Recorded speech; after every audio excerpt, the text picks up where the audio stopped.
Okay, so we're on Daf Mem Dalet on the base,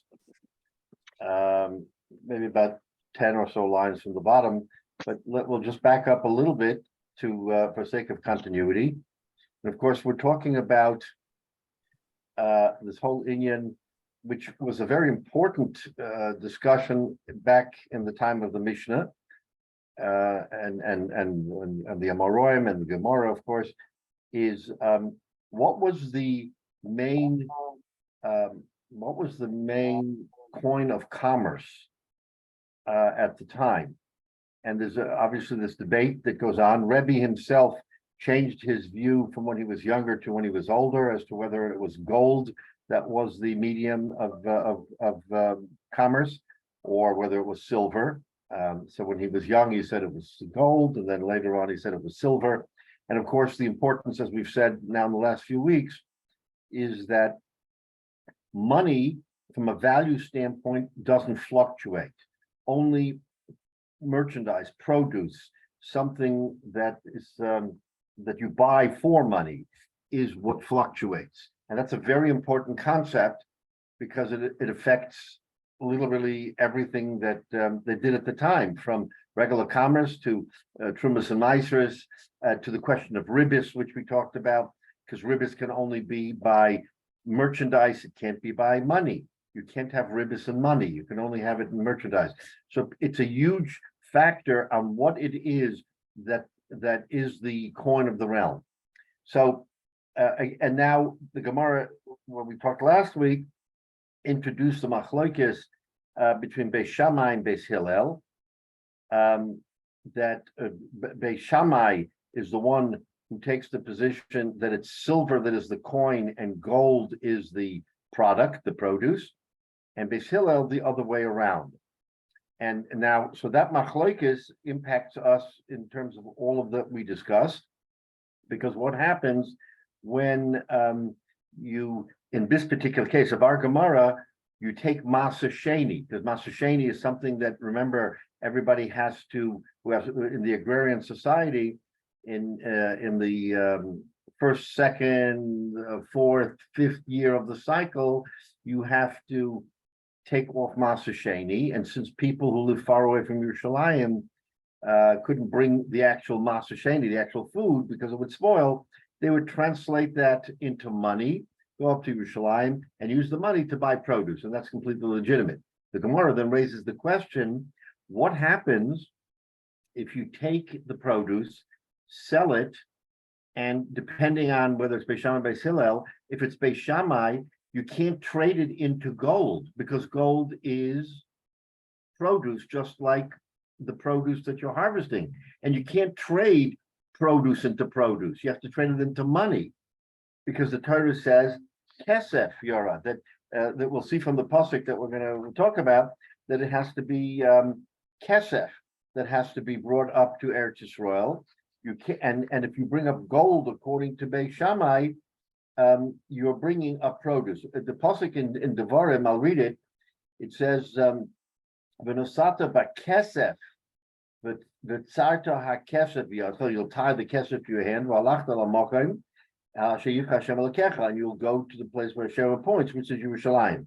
So we see specifically that the Maser Sheni money has to be money.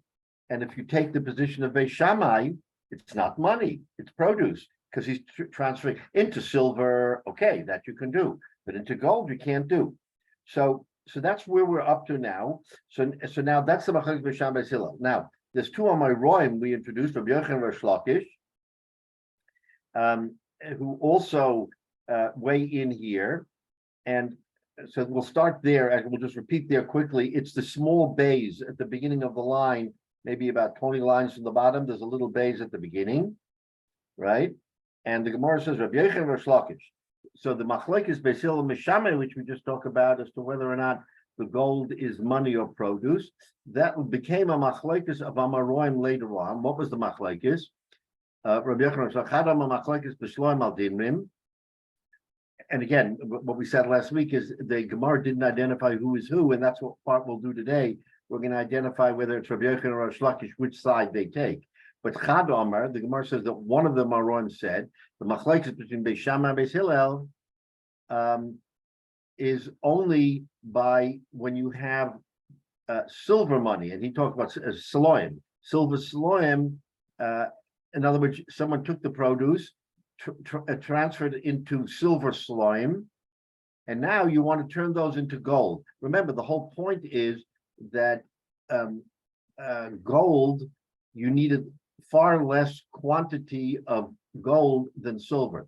So even if you're taking the produce, which could spoil, and transferring it into silver, you could have a barrel full of silver. Remember the days when the Israeli or even money around the world was worthless, pesos, whatever it is. You had a wheelbarrow of pesos for $1.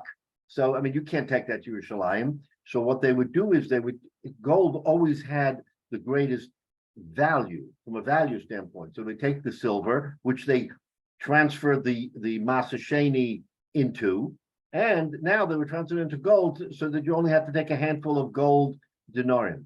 So Beis Shammai says Kaspa Tiva V'Dava Piria, that the silver is the money and the gold is the produce.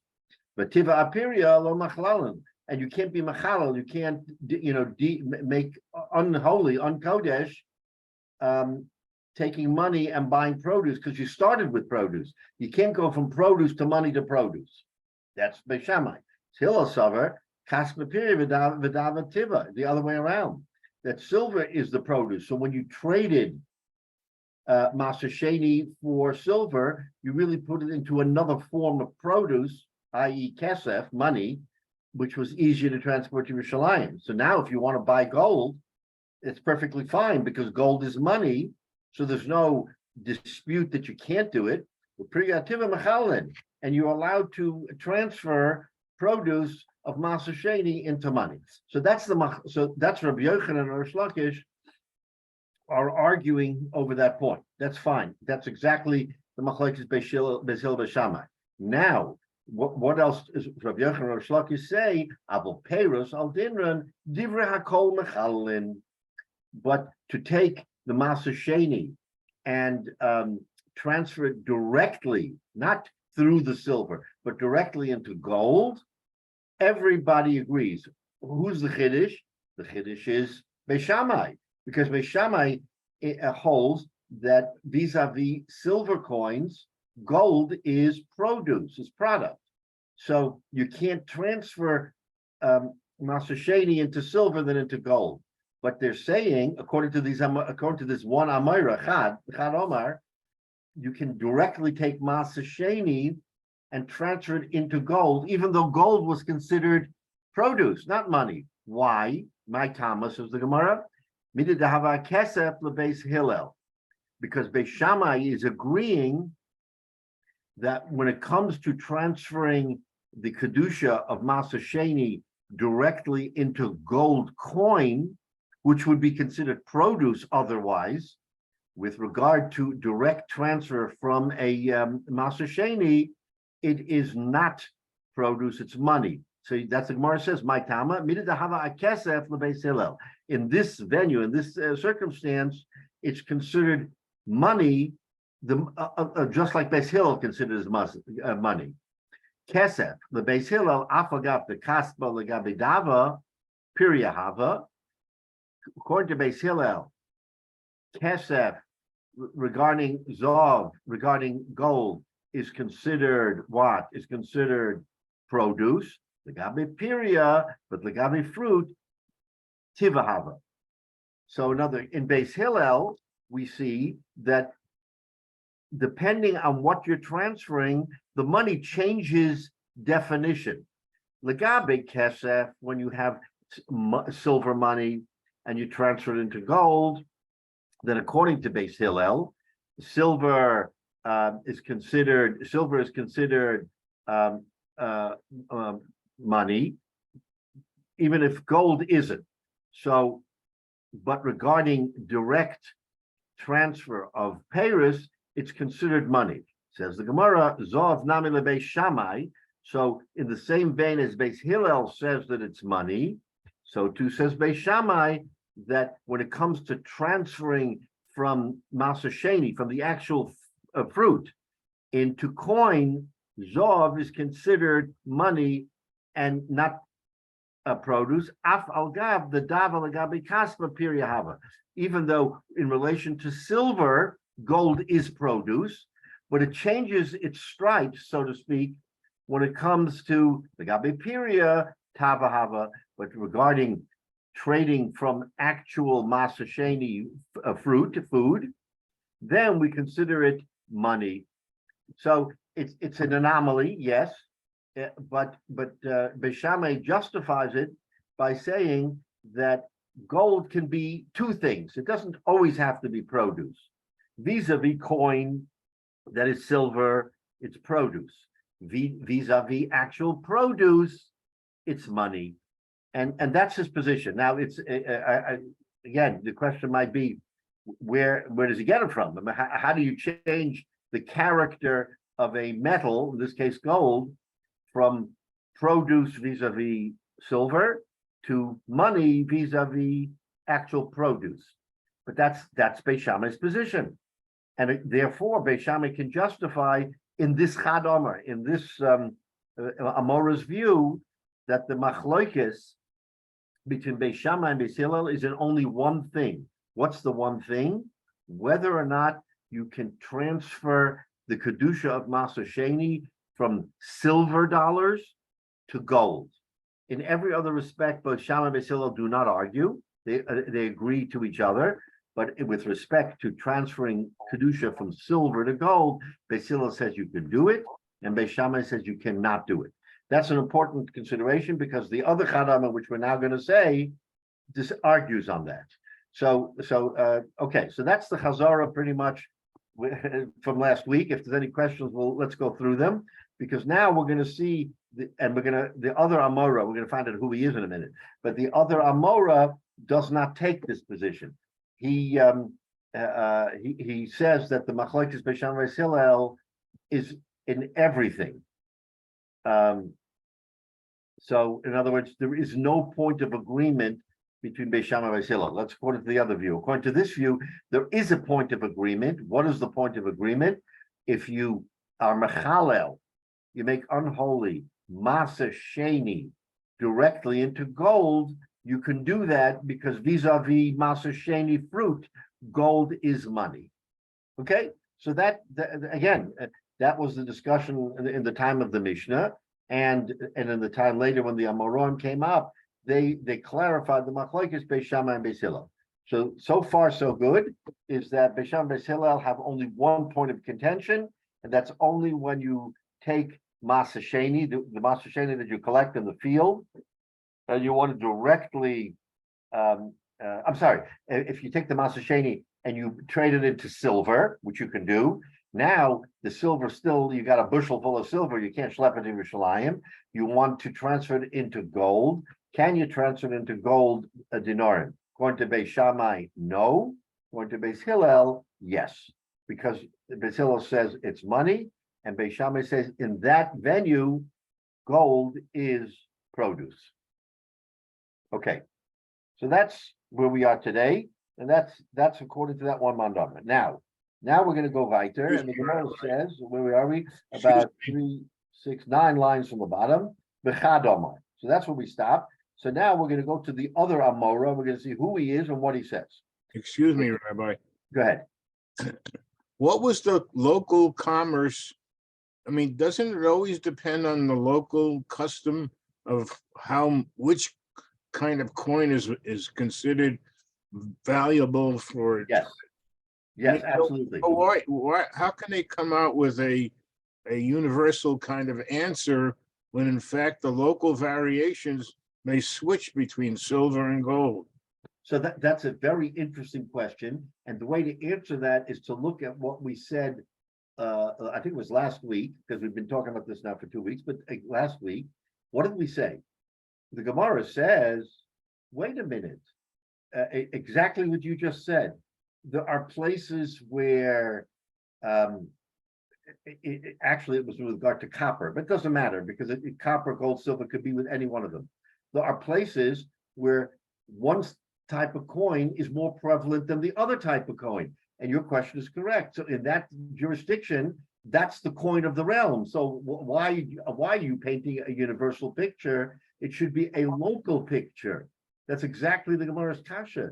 Is that so the answer was that notwithstanding local, there was still a broad consensus that silver, in more cases than not, was the coin that people used. So even though the Gemara says, yes, in a particular local place, pick it, Pumbedisa or wherever you go, in that particular place, there might have been more bias towards another coin, but you can't argue the fact that silver, kesef, trumped them all on a broad scale.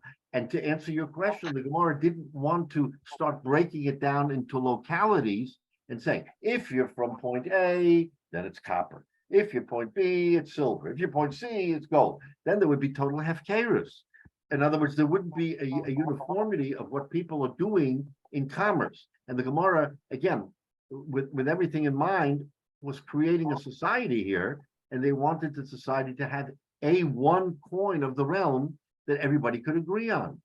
Now, you see, to make a point that I mentioned that in Talmud Yerushalmi, which is the learning of Eretz Yisrael, this parak is parak hakesef, not parak hazal. Why? Because in Yerushalayim, gold was the coin of the realm, and kesef was the product. Therefore, if you made a kinyan on kesef, like going back to what we said, you make a kinyan on kesef, then that's already the kinyan, and the gold just gets swept along because the gold is the coin. That's what they did in Yerushalayim. And that's, by the way, what Rebbe held when he was young. But when he was older, he realized, he said, no, I made a mistake. Kesef is the coin of the realm, and gold is the product. Therefore, when you transfer gold to make a kinyan, kesef comes along memela. But you see that this was not a simple one answer fits all solution, because in Yerushalayim they held one way, in Eretz Yisrael, in Bavel they held another way, and even within Bavel there may have been towns where they held like Yerushalayim instead of like Bavel. So again, it's going to be totally hefker. So they so you're absolutely right, Jay, in thinking the way you think, because that's the rational way of looking at it. But the Gemara had to sum it up so that it was more universal. Yeah, Menashe. Yeah, so the counterpoint would be to say that despite the fact, as you're saying, even Yerushalayim, that they went more on a gold standard at times or whatever, is that inherently going back to the Chumash, we know that silver is the standard of, because we've got two specific examples come to mind that we follow even today. We try to do silver, which is Pidyon Ben and Machzis Shekel. Right. You're absolutely right. And that was the argument, that since the Torah seemed to indicate that silver, kesef, was the coin of the realm, so even though we can go back and forth and have differing views of what's popular in which locale, that trumps them all. And that's the correct answer, is that the Torah says, and again, look at the pasuk in Devarim, "V'nosata b'kesef b'tzarta hakesef." It doesn't say "V'nosata hazal," even though there were places where Zov was considered to be, because remember, Zov was always more chashuv, it was more valuable. It's always right. It's always a question of what the ratio is, but it's always in every society always more valuable.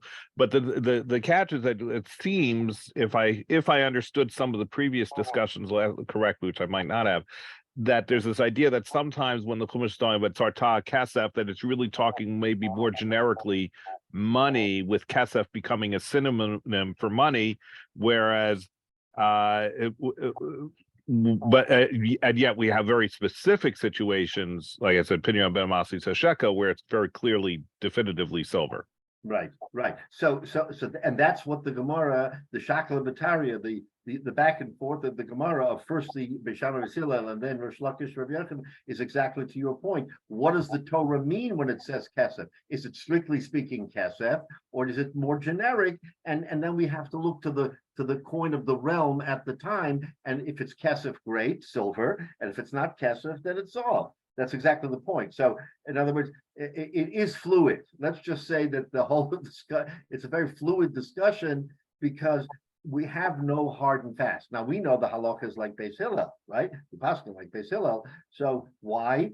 Because again, we take the view as it is in most cases that Beis Hillel is going to be a little bit more lenient or makel, if you want to use that word. And in the case of Zav and Kesef, I'm not sure it's a question of Kumra and Kula, but because Kesef became because gold has more value, he uses the value quotient, not the quantity quotient. In other words, in quantity, Kesef clearly is superior, but in value, gold is superior. So that, and I guess you can't argue which is better. I mean, you just make up your mind and then you follow through. In a society where everybody says, "Oh, gold is more valuable," then you cash in your silver chips for gold, and then you move on. In a society where they felt that kesef was the important coin, went the other way. But either way, Rabbi, so we talked last week that Beis Shammai would allow you to convert produce directly to gold as an exception, Yes. but not through silver to gold. Right. So what is their rationale that allows you to do that? Is it because they think that gold is kesef and silver is not? Or is it just a one-time exception to make it easier because of the fact that you couldn't carry all that silver up to Yerushalayim? I think it's more the latter. And I think it was a practical consideration that because more people felt gold was the more valuable coin, it made more sense that when you're starting, and again, we're going to see in today's, what we learned today, that to support to that position, that produce, the kedusha of produce shouldn't be thwarted by going to gold when it makes it easier for people to carry gold to Yerushalayim than silver. So I think Beis Shammai, even though they're always machmir, and they felt that gold was produce, when it came to the actual transference from Masa Sheni, from the kedusha of Masa Sheni, they relented and said, you know what? And I don't want to get ahead of myself because the actual explanation for this rationale, I'm telling you, will come up in today's Gemara. But let's just say that Beis Shammai finds that if you transfer it from its source, from the Masa Sheni produce, that I'm willing to accept that gold can be money, because inherently, and I'm going to use the word, you're transferring it only once, and you'll understand shortly what that means. So I want to just say that because you're transferring it only once from Masa Sheni to gold, I'll allow it, but I won't allow it when you double dip. Does that make sense? And again, that's very much how Beis Shammai thinks about this. So, all right, so let's go weiter because it'll all sort of come out here as we discuss it. Okay, V'chad Omar, says the Gemara, and the other Amora, who is trying to interpret the machlokes Beis Shammai Beis Hillel, V'chad Omar, af bepeirus al dinrin machlokes, even peirus, the actual fruit of Masa Sheni, when you trade it in from money for dinrin, for gold dinrin, machlokes. I don't accede to the view that Beis Shammai, in other words, this Amora is arguing on the first Amora. The first Amora said Beis Shammai relents when it comes to Masa Sheni to gold, and he says, I don't buy it. Masa Sheni to gold is still produce to produce, and I won't allow it. Lamanda Amar af bepeirus al dinrin machlokes. Now, according to the Manda Omar, so now the Gemara is going to ask a kasha on this view, because this Chad Omar directly argues on the first view as to whether or not Beis Shammai relents, like you said, Michael, when it comes to produce directly to gold. Okay, Ulamanda Omar af bepeirus al dinrin machlokes, according to this Tana Amora, who says that even by peiros directly to gold there is a machlokes. Here's the kasha. The Mishnah in Maaseh Sheni specifically said that the machlokes between Beis Shammai and Beis Hillel is about transferring the kedusha from slaim, from silver, al dinrin to gold. Correct. So the kasha is liflok b'peres al dinrin. Why did the Mishnah in Maaseh Sheni say that the machlokes Beis Shammai and Beis Hillel is about slaim, silver, to dinrin, gold? According to this Manda Omar, that there's no difference in Beis Shammai between that gold is always produce. It's never money. Liflik b'peiros al dinrin. Then the Mishnah should have said the machlokes between Beis Shammai and Beis Hillel is peiros to dinrin. Let's go right to the source. In other words, that even Beis Shammai holds that peiros, when you have Maaseh Sheni peiros and you want to transfer it to gold, you can't do it because it's produce to produce. So why do you skirt the issue and say, the machlokes between Beis Shammai and Beis Hillel in the Mishnah in Maaseh Sheni is between whether or not you can transfer silver, the kedusha, in other words, the kedusha of Maaseh Sheni from silver to gold. Forget about it. Let's just talk that the machlokes is between Beis Shammai and Beis Hillel whether you could transfer the kedusha from Maaseh Sheni to gold, because according to this Manda Omar, Beis Shammai says you can't do it, right? So the kasha is really clear now. According to the first Manda Omar, who said that you can transfer Maaseh Sheni fruit directly to gold, okay, he agrees with Beis Hillel. Remember, we said that was not a machlokes, that Beis Shammai agreed with Beis Hillel. As an exception, when you go from Maaseh Sheni to gold, we consider it money. But according to this Chad Omar, according to this Hamora, there's never a case where Beis Shammai will agree that you can transfer silver to gold, not from silver to gold, and not from Maaseh Sheni to gold.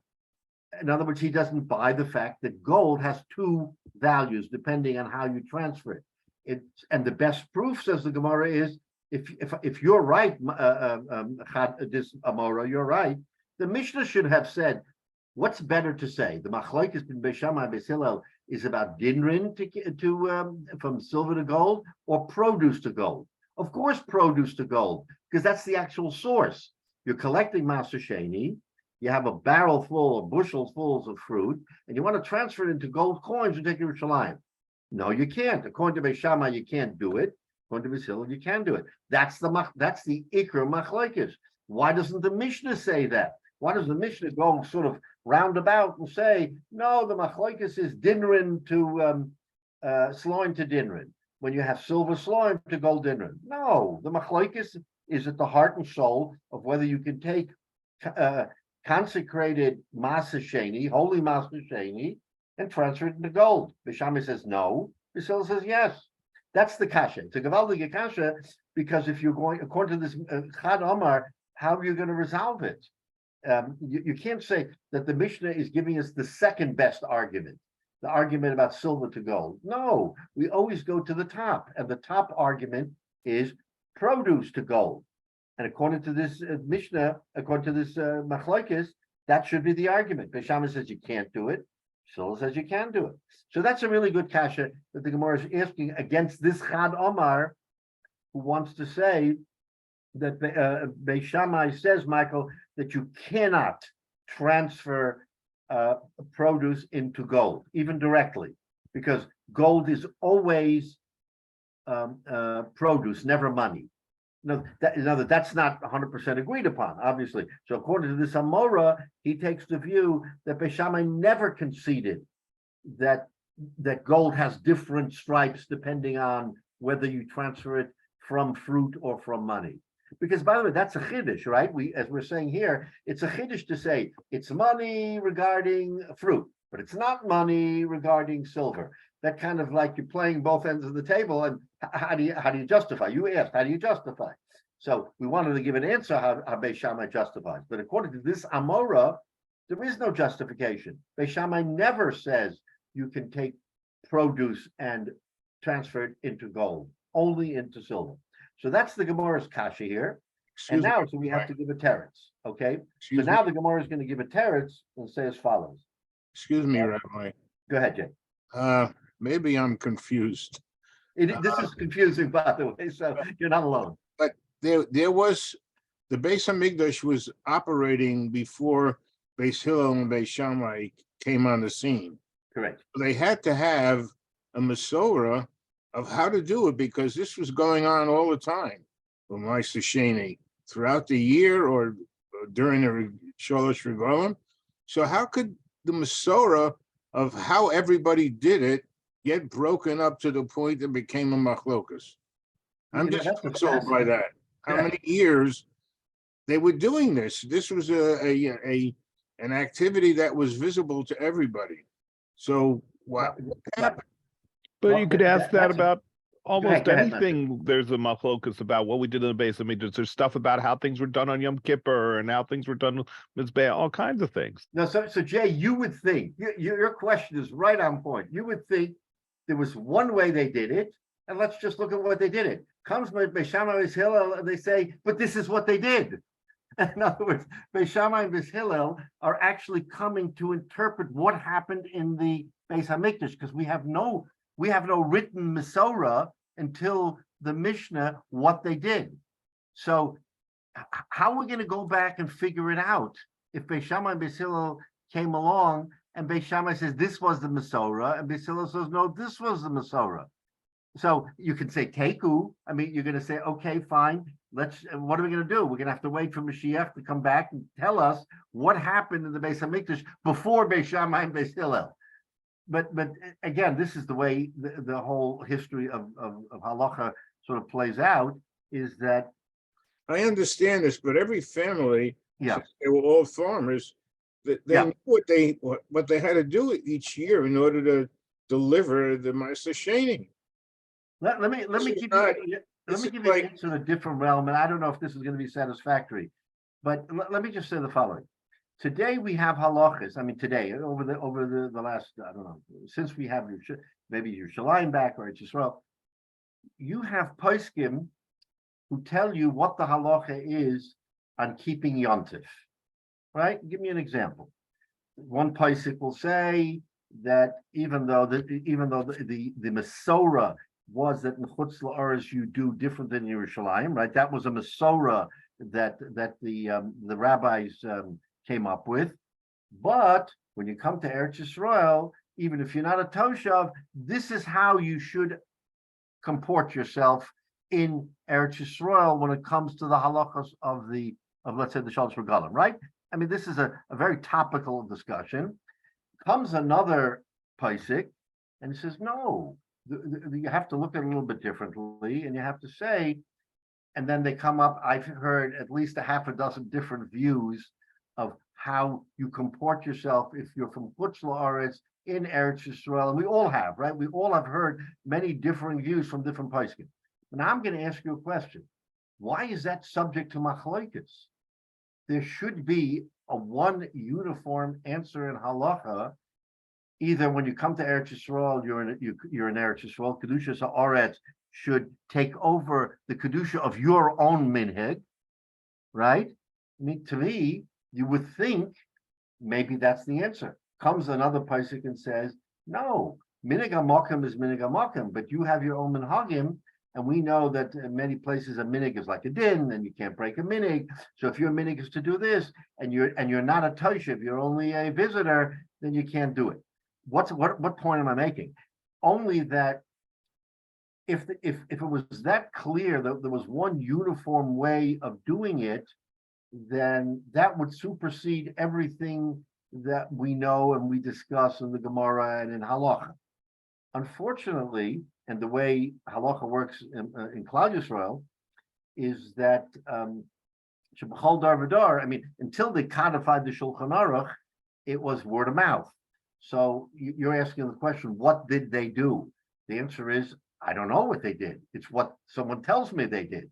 So if someone tells me they did this, I agree. If someone tells me, no, they didn't, it's like the joke of the guy who lives on an island and he has two shuls, even though he's the only person on the island, because there's one shul that he can't go to because the minhag of that shul doesn't comport with his minhag. What minhag? What are you talking about? The answer is that there is an ambiguity in halacha that's built into halacha, which historically the rabbis wanted to establish a one rule law. And unfortunately, we see between Ashkenazim and Sfardim, between the Bach and the Ramah, they don't agree. The Ramah says one thing and the Bach says something else. So how do we reconcile? So the answer is that you don't really reconcile, but that's why you have a machlokes Beis Shammai and Beis Hillel. That's a roundabout way, Jay, of saying is that it was Beis Shammai and Beis Hillel who gave us an inside view of what they did in the Beis Hamikdash. And your question is, but they didn't do two things. They didn't have two tracks of halacha, but obviously the way Beis Shammai and Beis Hillel, who are the giants of the time, that's the way they present it. So we have to sort of go with the flow, and we have to look at Beis Shammai and Beis Hillel, and then we pass on Beis Hillel, of course, in most cases, except for a few. But that doesn't take away from your underlying question. What is it? Was it gold that was the money? Is it silver? It wasn't both, or maybe it was both. So we're so confused. So we take one position. Then came a Moroim later on and said, that machlokes Beis Shammai and Beis Hillel back then, it's not so pashut. It wasn't just Beis Shammai and Beis Hillel. Beis Shammai had different views for different circumstances. That makes it more ambiguous than it was before. Beis Hillel is consistent. Okay, fine. And we pass him like Beis Hillel. But in Beis Shammai, we now see two different views. Does he hold that Masa Sheni into gold you can do? Or does he hold Masa Sheni into gold you cannot do? Well, that's a machlokes of these Amoraim in that Tana. So again, halach is fascinating that way, but when you think you've caught it and have an answer, you see it's slippery and sort of slips right out of your hand because you didn't have the answer. Because according to this Chad Rama, finally we're going to identify him, you don't have a clear picture in Beis Shammai. You don't. Rabbi, you picked a good example because Rabbi Yaakov Emden and his father, who was a great scholar, differed on how to handle Yom Tov Sheni. Right. But go right to the Beis Hamikdash. There were two tracks for a period of time, at least in real time, because they fought over whether you pour water on the Mizbeach. That was going on exactly. I mean, it was impossible that there weren't thousands of people there who hadn't seen it the last Yantiv, but whether to pour the water on the Mizbeach, they were fighting about it. They were fighting about it.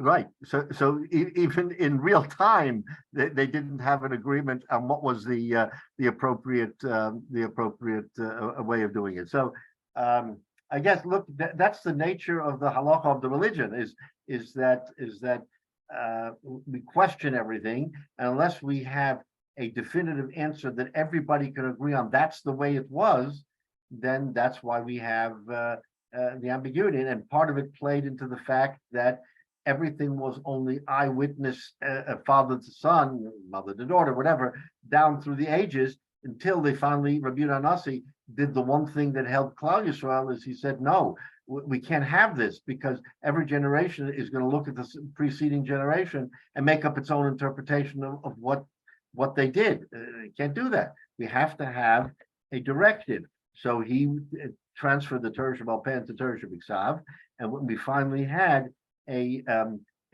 specific sort of plan, but since there was not clarity up to the point of Rabbi Yehuda Nasi, that's why you had the machlokes of the Mishnah, is because the interpretation of what was done prior to Rabbi Yehuda Nasi's writing was exactly that. Oh no, this is what we did, and the other man, the Amma, says, no, we didn't do that. We did differently.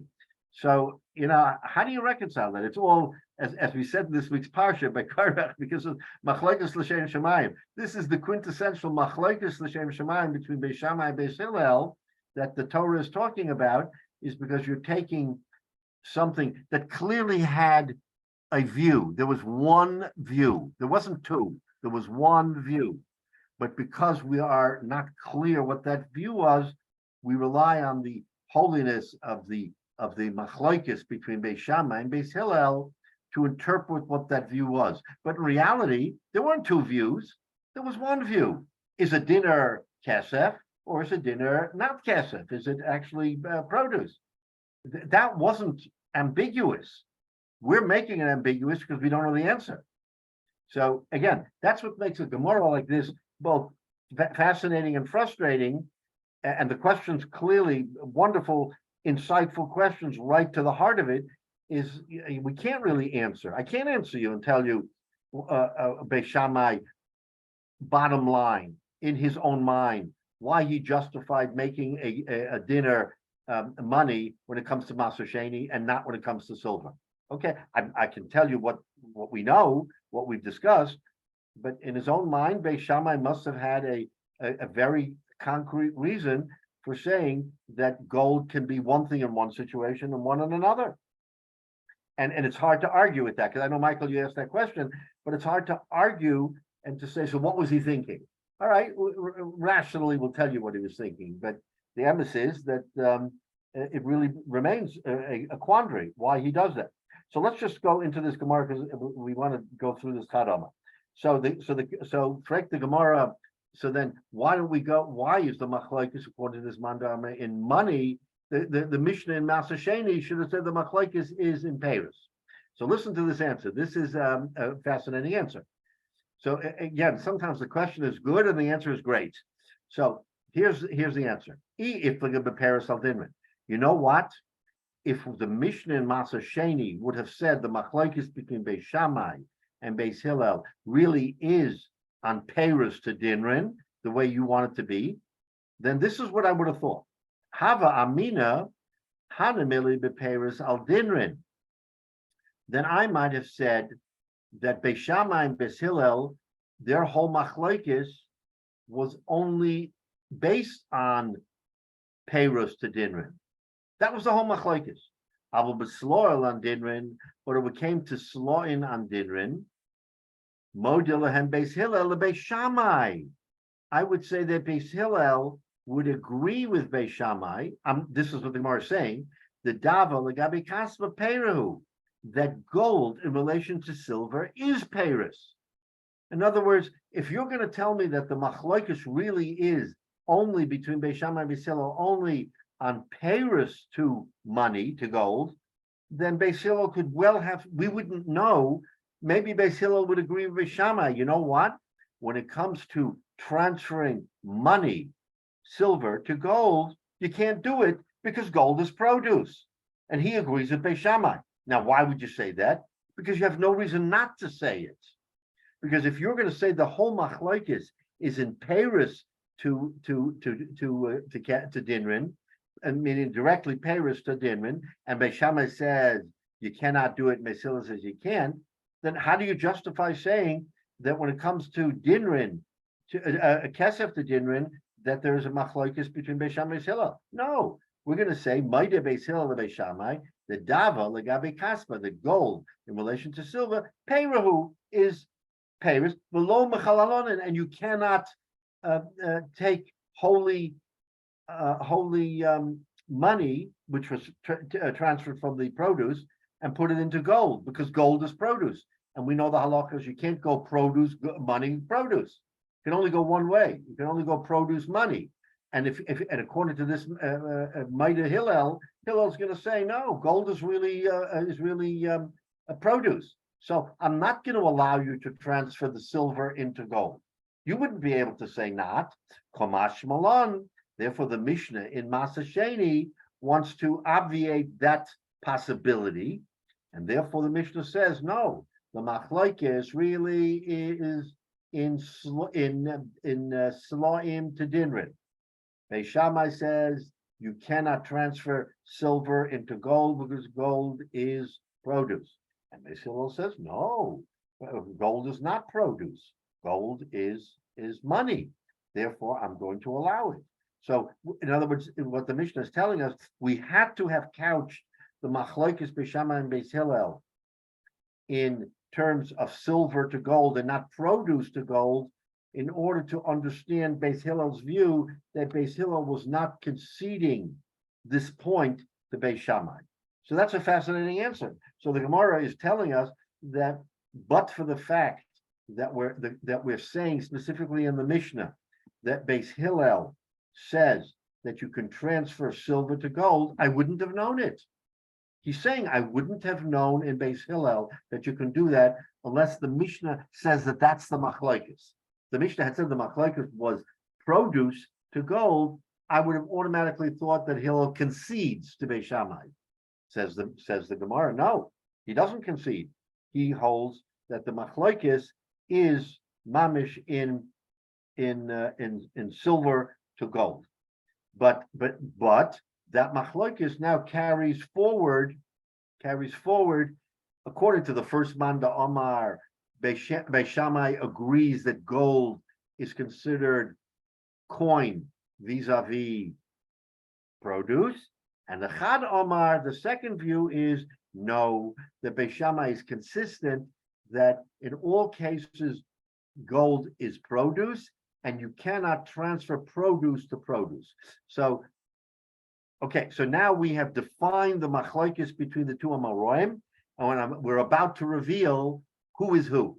Okay, now we're going to reveal who's who. But I think to this point, unless anybody has questions, this is the stark difference between the two interpretations on the one point of whether or not Beis Shammai holds that produce to gold is legitimate or not. The first Manda Amar, the first Amora said, yes, it is, because you can change stripes. Michael, like you said before, Beis Shammai allows you to transfer into gold if it's from produce, not if it's from other money. And the Chad Omar, the second Manda Omar, says no, that Beis Shammai always says that gold is produce. You can never transfer either silver to gold or produce to gold, because gold has no monetary, it's not considered money, it's only considered produce. Okay, so now the lines are clear, the machlokes is clear. Now the Gemara at the very bottom of the daf is finally going to tell us tistaye. The Gemara is going to say it's a raya. The Rabbi Yochanan Hudama ein mechalin. He wants to say that Rabbi Yochanan is the one who holds that Beis Shammai does not allow produce into gold. The Chadoma, the second one. Why? Why is it Rabbi Yochanan? So now he's going to extrapolate from somewhere else that it's Rabbi Yochanan, that Rosh Lakish holds that Beis Shammai will allow it, and Rabbi Yochanan holds he won't allow it. Why do we say that? Tistayim, says the Gemara, the Rabbi Yochanan who amein mechalin, that Rabbi Yochanan is the one who says you came mechalin. The Amar Rabbi Yochanan, because Rabbi Yochanan said, now we're going to the top of Mem Hamad Aleph. What does he say? In another venue, he says, Osa lilvos dinner bedinner. Okay. Do you remember last week we talked about something called saw besaw? What does that mean? You can't, if a person borrows a saw is a measurement of food. If I borrow a saw of rice, let's just make it up, and I want to return a saw of rice, I can't do it. The halacha, the Chachamim say don't do it. Why? Because saw is produce. Produce fluctuates in value. So when I lent you the saw, it was $1 a pound. Now you're paying me back, it's $1.10 a pound. Lo and behold, it's ribis. Remember what we said, that ribis, interest, which is a very strong isser in the Torah. You would think, oh, it's no big deal. It's a very strong isser of the Torah that one Jew should not take interest from another Jew. So now, I'm lending you a saw, fine, no problem. You give me back a saw, great. Yeah, it's not so great, because if the fluctuation in produce made that saw worth more, then inherently it's ribis. Now, who will care? Let's ask the question, who will really care? The two people who are borrowing and lending to each other don't care.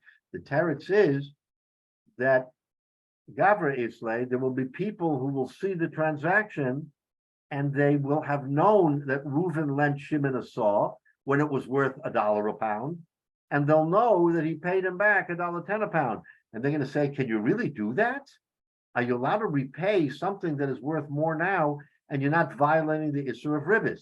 Therefore, Chazal was very makbid that when it came to produce, not money, produce, you can't lend a saw basal. Now, of course, we had all kinds of heterim that came later, but in its very raw form, you may not exchange one product for another product for fear of ribbis. What is this automatic? What is this bell all of a sudden ringing? Also, Lilvos dinner bedinner.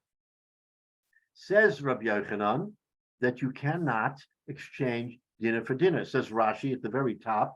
Why? Shema yukru, maybe it will increase in value. The yavalide ribis. Ubedinner zov ka'omar. And we're talking about a dinner zov in that discussion of Rabbi Yochanan. Wait a minute. Now, all of a sudden, according to Rabbi Yochanan, we see that dinner is what? Produce, not money.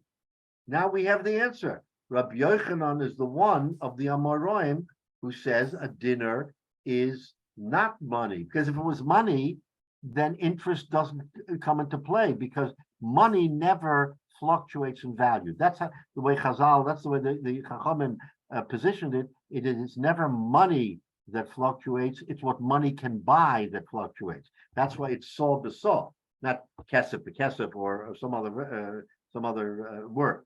So now, okay. So now the Gemara is going to ask dinner demai. So we already gave an answer. The answer is also Lilvos dinner bedinner. Why? Because dinner is produce, and therefore you can't exchange produce for produce, as Rashi says, because of ribbis. So we gave you the answer. Now we're going to delve into the question, what does he really mean when he says dinner bedinner is also? Dinner demai. So what kind of dinner are we talking about? Remember that there was silver dinarim and gold dinarim. For our discussion in our Gemara that we've been going through, we used the term dinner sort of euphemistically for gold. We said kesef is kaspa and dinarim are gold. But in the real world, dinarim could be silver too, okay? Because we know that there are measurements of silver dinarim as there are measurements of gold dinarim. We had that last week when the Gemara told us, what was it, 25 to 1 and 24 to 1. So in other words, this fluctuates. Right? Says the Gemara, what kind of dinner? If you're going to tell me that when Rabbi Yochanan says, also Lulvos dinner bedinner, that you're not allowed to exchange one dinner for dinner because it is what? Ribbis. If you're going to tell me it's silver for silver, right? The Gemara legabe nafshi me'ika, me'ika l'man da'ama lav tevahi. Regarding only silver, forget about it, there's no gold in this discussion. Regarding silver, is there anyone who's going to say that silver is not considered money with relation to other silver? Of course, no one will say that. A kesef dinner is always money. There's no argument that anybody makes that a kesef dinner should be produce, right? In other words, in the real world, everybody agrees that kesef, with regard to other kesef, is money, never produce. So that means to say, you can't say that also Lulvos dinner bedinner means silver money, and that you're not allowed to exchange one silver dinner for another, because that's money. And we just said categorically that money never fluctuates. There's no ribbis in money. So the Gemara immediately wants to slug up and say, you can't mean silver dinarim. Because it says dinner bedinner, what kind of dinner? So right away the Gemara says it can't be silver dinarim, because everybody would agree that silver in relation to other silver is money. It's never produce. Is that clear? I mean, it can't be.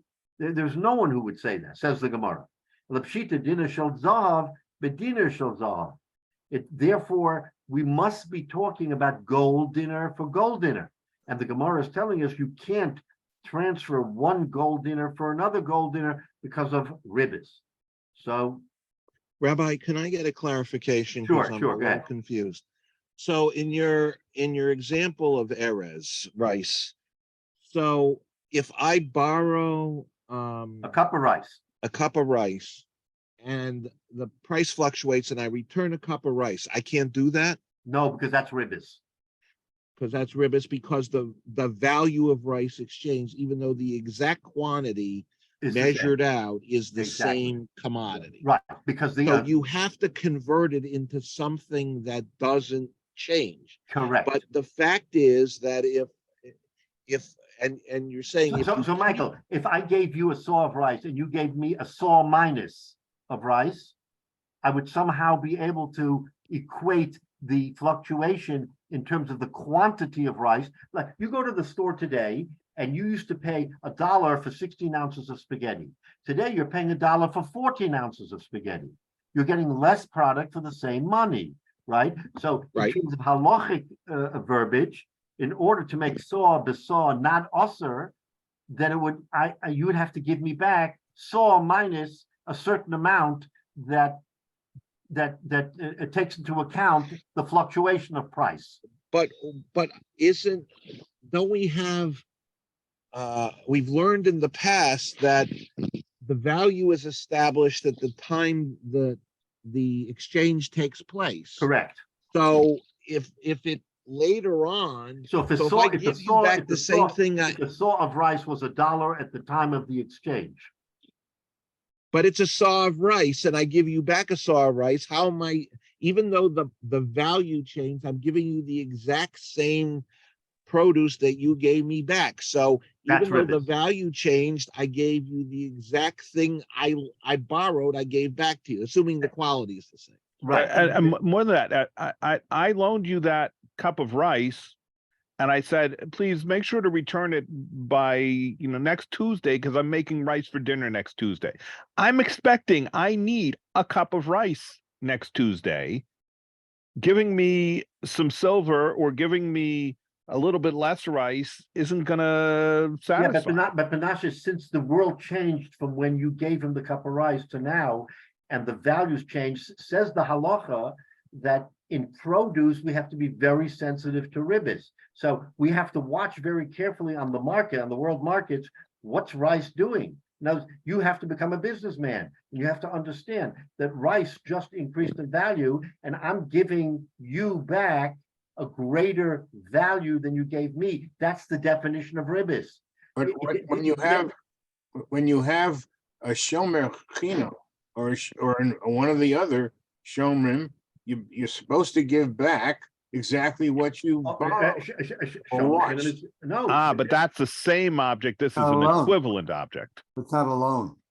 it's not a loan. You see, you're exactly right. David makes the point. It's not with the shomer, it doesn't apply because I'm giving you back what you gave me. So there is no consideration for one person to have. Unless the object is destroyed, then it changes the caliber because I can't necessarily give you the same object. If somebody takes it and you're on the hook for it because you were grossly negligent, then you have to give back an equivalency, and it's based on the equivalency at the time, not what it is now, right? At the Right. time that the shomer chinam took possession. But David just made the point. That's the difference between a shomer and a halva. That in a case of a shomer, I'm giving you something to hold. You did nothing with it. You're giving back to me. When you borrow, that's a monetary transaction. Okay, I get it, but in the case where you lose the object, you're not giving back the same object, and the object may have changed in value since you started. So, what's the rationale there? It may be ribbis too. If I have to give you more, if I have to buy something to replace it or give the equivalent value today versus yesterday, then that's ribbis too. Right, but in the case of shomer, nothing's changed. The very same object you get. Remember, in the case of halva, I'm giving you different rice. Well, I get it if the object, if you give back the very same object because it was, but if the object gets damaged and the shomer chinam is responsible because of gross negligence, then how is it determined? Because you've taken it out of returning the same object. So that's a very good question. So you're saying It's not the same rice. Just it's like not you the said, same rice. Rabbi. Right. When it comes to a shomer, you're supposed to give back that particular thing. When it comes to rice, you're giving back a different thing. Different But package no, of no, rice. but Michael's question is, It's if still the shomer is pasheya, if he is careless and something happens to the rice, he's chayiv to give back rice. Is the rice that he's giving back subject to ribis? Because he's not giving back the same rice anymore, he's giving back different rice. Because the value changed. And the value changed. And So, that's no different than what we're talking about okay, exchange. so that's a question. You know what? Let me have to think about that, Michael, because in the case of a shomer where he was pasheya and he has to give back different rice, it is the fact that is the fact that he was a shomer, does that override ribis or not? That's the question. Yes. Because in a case of mekach and memker, clearly there's ribis. In the case of buying and selling or a halva, but in the case of shmira, is there ribis? Is there ribis when I have to replace the So item? does it change the character from a Because I was shomer to? negligent. Let me look into that, Michael. Let me look into that because I never thought of that in that fashion of whether or not a shomer has obligations of potential ribis if he is careless. Or if he's careless, that's it. Okay, so then let me think about that question. But so okay, so I'll look at that. But with the shomer, there's no intent when he has There's no to buy intent. another bike. There's no intent for ribis there. But there's no intent when somebody borrows something and repays There's no it. The intent with the value cup of rice. changed. Yeah. Yeah, right.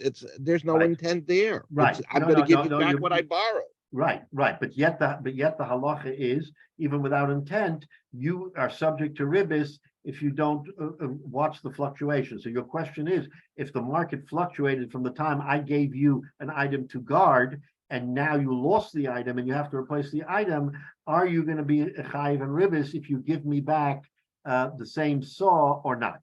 That's a question that I have to think about and table, but it's a really good question because is it the laws of Shmira that apply or the laws of Mekach HaMemker in terms of saw b'saw? But let's just go back to our Gemara. So in our Gemara, we're now, it can't be silver dinram. It has to be gold dinram because silver dinram, everybody would say that vis-a-vis silver is money. So there's no ribis in money, right? But according now, so now we have to look into the machlokes of Beis Hillel and Beis Shammai, because if we establish that we're talking about a dinner zov for dinner zov, says the Gemara ulaman, and according to which manda omar is this valid? The Beis Hillel, if Rabbi Yochanan made this point of also lilvos dinner b'dinner, according to Beis Hillel, ha'omru tivahava, then how could you say it? Because Beis Hillel says that what? That gold is money, and money is no ribis. Elalav leBeis Shammai. So therefore, it has to be in Beis Shammai that Rabbi Yochanan says this view, right? And that makes sense. Shema Mina, Rabbi Yochanan Hudama e Machalin. So now, we reach the conclusion that Rabbi Yochanan is the one who says that you cannot mechalel masa sheni for gold because Rabbi Yochanan said also lilvos dinner b'dinner, that you can't borrow dinner for dinner. And that's what's happening here, because according to Beis Shammai, when it says dinner, it means a gold dinner. It means a gold dinner, can't mean silver.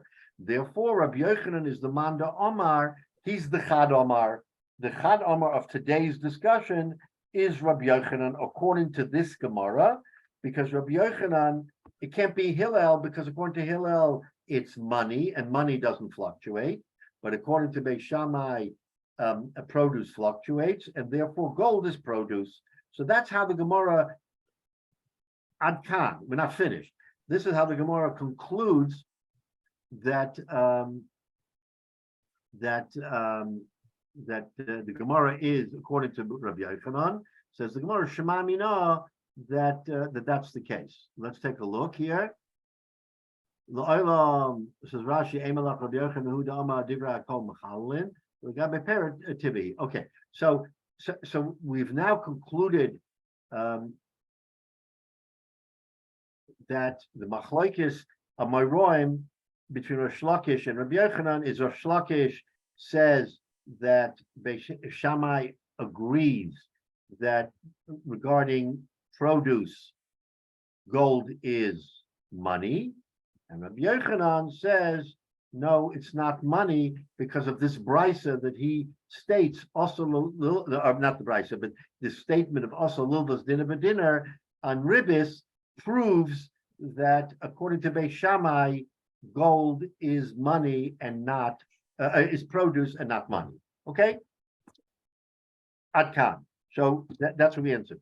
So Mitzvah Shem, again, we're going to pick it up from here, but again, we're making slow progress, but step by step, we're trying to unravel. And this discussion has been fascinating because the insight that you're all bringing to it is that's actually the underpinning of the questions that we keep discussing as to whether or not Beis Shammai and Beis Hillel, what the machlokes Beis Shammai and Beis Hillel is, and then whether or not Rabbi Yochanan and Reish Lakish interpret Beis Shammai and Beis Hillel and how they interpret it. And we're bringing it from other places. So the good news is that we've reached some kind of a consensus as to which Manda Omar, which Amira is. And the not so good news is that this isn't the end of the story, that we're going to find other kashas on what we just said to potentially slug up the view that Rabbi Yochanan is this Chad Omar. It's not finished because we're going to find other sources that may tell us that Rabbi Yochanan is not the Chad Omar.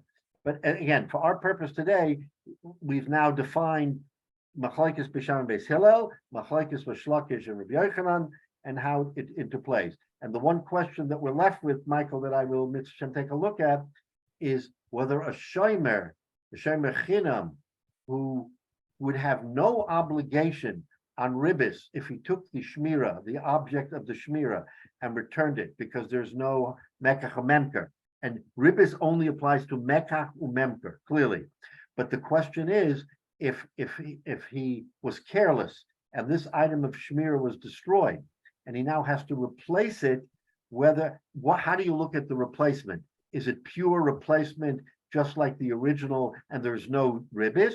Or does the replacement now become subject to ribis because you're giving him a new saw, just like the borrower gives a new saw, right? That's your question. Once you replace the saw for another saw, does it matter if it was in Mekach HaMemker or if it was in Shemira? And that's a very good question that we have to, that I will dig into and see what discussion there is on that question. I mean, I don't want to give you a knee-jerk reaction, but it's a very good question. How do you view this saw? If anybody has a thought, then, we can discuss it right now. But otherwise, again, you have to look at both sides, and you have to ask yourself, how do you treat this shmira when it comes to the greater question of ribbons? Because it never came into question that a person who is guarding someone else's item should be chayiv and ribbis if something happens.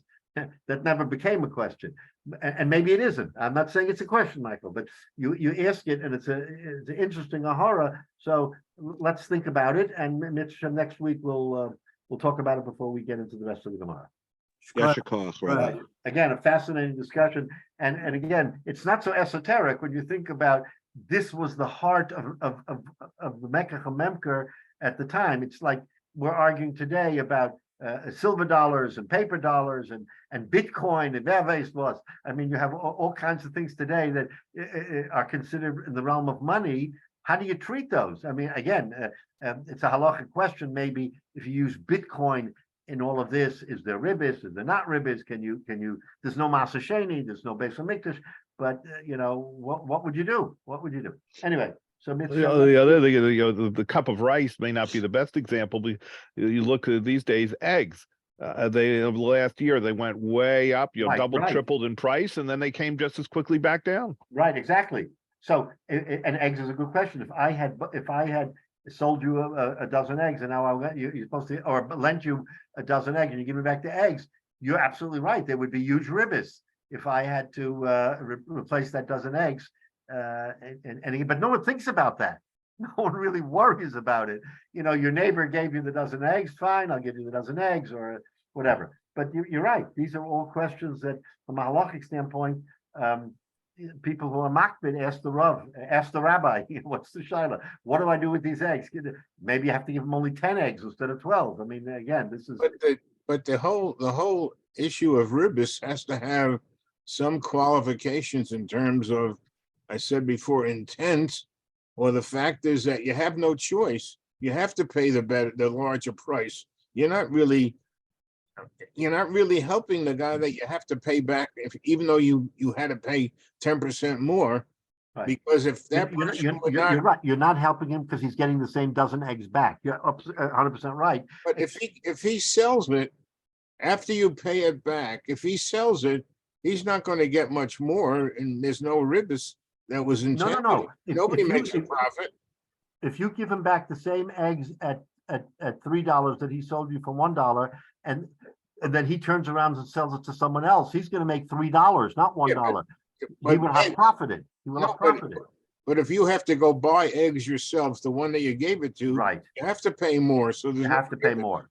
Right. The But- ribis disappears Well, in the transactions.